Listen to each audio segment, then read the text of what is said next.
terkuras dengan menyaksikan penampilan anak-anak kita tadi, sehingga memang ingin menggelegak rasanya emosi kita, tapi memang harus kita tahan.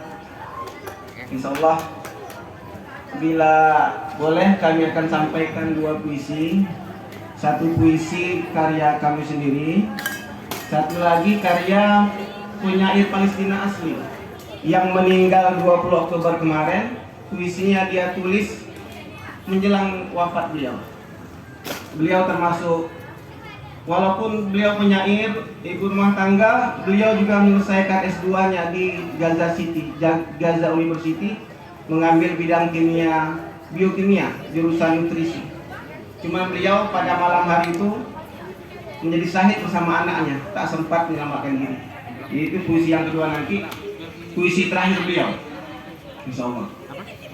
Ini puisi yang pertama dari kami tulis beberapa hari yang lalu. Ini kami baca biasa saja, karena persiapannya spontan saja. Judulnya